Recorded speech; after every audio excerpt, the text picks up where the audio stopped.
Yo, yo, yo, what's going on? It's Terrell, Hall of Fame, D-Line, and these are Bully Rants.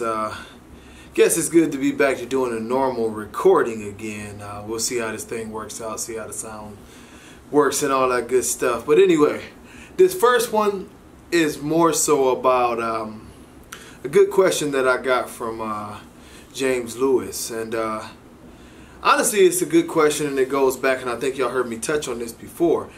But the big question has always been the extreme. You heard the American Bully describes it as an extreme breed. Also, people say, you know, well, some of the dogs that maybe I don't like are also considered extreme. This is the problem. And me and Dave had talked about this years ago. And I think they really missed the boat on it, is that they're two different dogs. That's the big problem. Do I see dogs that are of the extreme variety that maybe I do like? Absolutely. There are some that I like. There's some that I feel like have good conformation. I just don't feel that they're American bullies because they don't fit the description of what an American bully is. They're showing traits of another breed, which that's fine and dandy if you name it another breed. If you go forward with it as another breed, then that's fine. But when you place it under what the American bully is supposed to be, now we have conflict. And more so, when you look at some of these dogs that may have somewhat more bulldog traits, French bulldog traits, I think the biggest problem is that if this would have been done originally, one of the things that we would have had happen that would have been so much better is that you would have had a whole, you know what I mean, situation of honesty, where I had proposed way back that we accept everything, and when I say we, I'm just talking about in details of a registry. But we accept everything that comes with this breed. We understand that maybe there have been French bulldog or English bulldog or whatever else mixed into this breed, and at this point in time we say, well, let's make a cutoff for that. The dogs that fit into this extreme now, or even if you wanted to put the cutoff 2 years later to allow them to try to master those breeds as they were creating their own breed, you know, allow those in, write a standard for it, a clean standard, unlike the old extreme standard that allowed for a ton of, you know, structural issues. But if you made a very clean standard to these dogs and then allowed everything else and said, you know what, we're not going to look back on who mixed in what, who hung what papers. We're going to start from now. This is the breed. We know these things are in it. We're going to go off of this right here.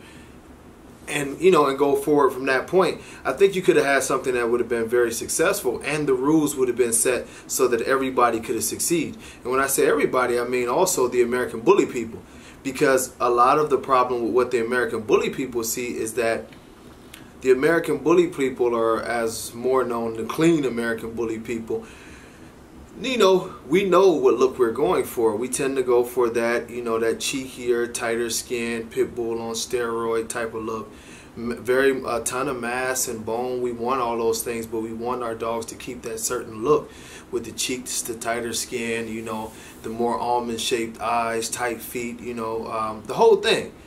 And it would have allowed us to go ahead and not have that argument, and not have or if someone did bring a dog in the ring that favored more the bulldog style of dogs, we know where you belong. Well, what happened by continuing on this lie of saying that both of these dogs were the same, you have the big conflict that we have in our community now. And the biggest conflict that we have in our community now is you have many different types of dogs in one show ring, truly under one standard that only one dog fits. But now the judges have the discretion to go against the standard and choose dogs that truly are not a better representation of the actual standard. When in all actuality, there should have been two standards, name the dog something else, and let people have at it and create the best version of their dog over there. I went back through this, the same thing, when it was all the Miyagi stuff going on.